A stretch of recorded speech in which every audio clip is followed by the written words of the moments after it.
It's a pleasure to be here today.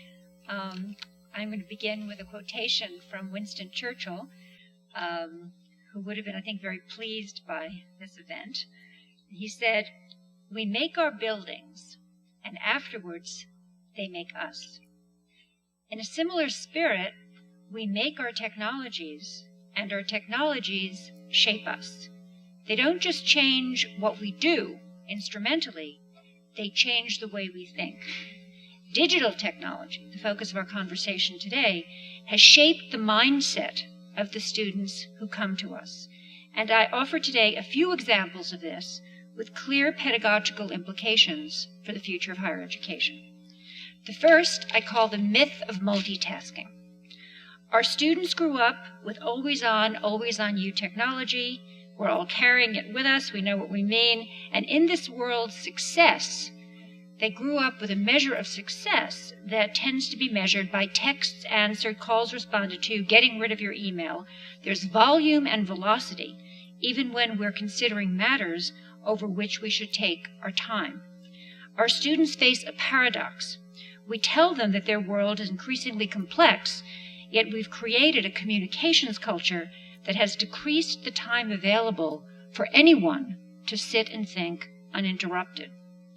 Many educators have pushed what I call the myth of multitasking, the idea that this was the indispensable skill for digital culture. I mean, of course it's needed, but the idea that it wasn't just indispensable, it was somehow better.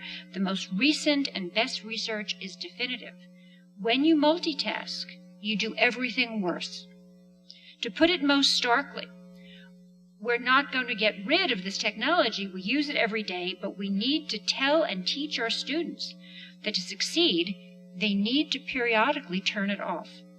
Not so easy, since this is a generation that experiences their BlackBerries and their iPhones as extensions of their mind.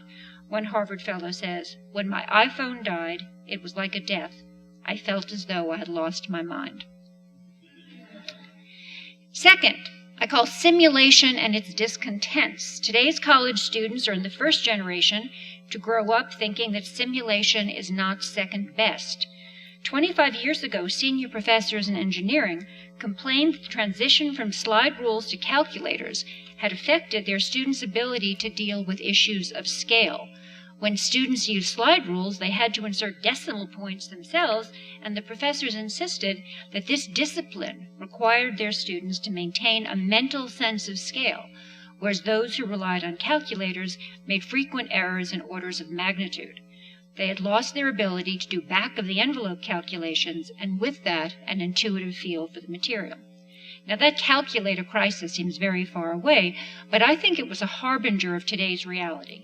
In art, science, design, engineering, social science, my own field, and in the humanities, we are all doing more and more of our work in simulation, something that does not always force us to fully confront the real. Now, experienced scholars and researchers and practitioners have the wisdom to work around this. One of my colleagues in design spoke of the appropriate attitude towards simulation as a combination of doing and doubting. You trust the simulation, but you learn that it only takes you so far. This attitude is something that students need to be taught. I did field work observing an architecture class where I saw what doing looks like without doubting. A design student, a very brilliant student, drew a road on a slope that was too steep to support it. The student made this mistake because he had left out a contour line. In his on-screen drawing, a contour line represented 25 feet on the site. When I talked to the student and the student explained to me what had happened, he said, "Well, it was only one contour." Given the screen resolution of the machine he was working on, it would have been impossible to distinguish the lines on the screen, the contour lines, if he had added the missing contour line. The student's screen could not accommodate more contour lines, and the student had deferred to the technology. Now, screen resolution is always improving, but there will always be something in the physical or the social real that will not be represented by your simulation, and we will always be tempted in some ways to defer to our technology. Simulation reality will always leave something out, yet simulation comes more and more to seem like reality itself. In a design seminar, the master architect Louis Kahn once asked, "What does a brick want?" If in that spirit we ask, "What does simulation want?" we know what it wants. It wants and it demands immersion. Simulation makes itself easy to love and difficult to doubt. But it also has become clear that it can tempt its users into a lack of fealty to the real. I like my colleagues' characterization of the appropriate attitude toward simulation as doing and doubting. This critical stance needs to be part of pedagogy. In the digital age, it is not something that comes naturally to a generation that has grown up in simulation, because when you grow up in simulation, you take things at interface value. Which brings me to what I call the new opacity. In the early 1980s, most computer users who spoke of transparency meant that, as with any other machine, you could open the hood and see inside your computer. But only a few years later, with the introduction of the Macintosh in 1984, people began to use the word transparency when they talked about seeing their documents and programs represented by attractive and easy-to-use icons that they could activate with a double click. This Macintosh meaning of transparency referred to that ability to double click, to make things work precisely without knowing how they worked, without needing to go below the screen surface. In other words, transparency now means what we used to call opacity. We learn to take things at interface value. Our students grew up playing simulation games. They come to us in a simulation frame of mind. And this translates into a willingness, a lot of good things, to throw away the manual and experiment with what works by combining and recombining. Levi-Strauss would have called it bricolage, finding relationships among things on the surface. This way of working has many, many virtues. But sometimes opening up the hood is what you want students to do.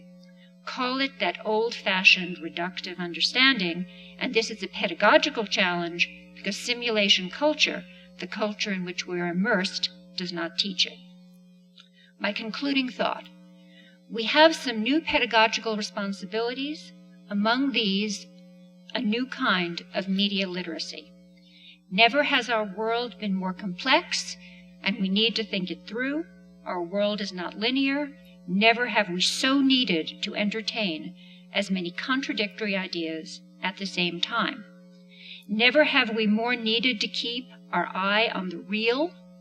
Our tools must help us accomplish that. And if they don't, or if they don't right now, well, we have to reshape what we have made.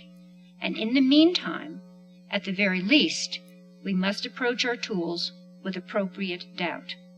This is the positive and constructive challenge that technology offers pedagogy. Because of every technology, we must ask, does it serve our human purposes?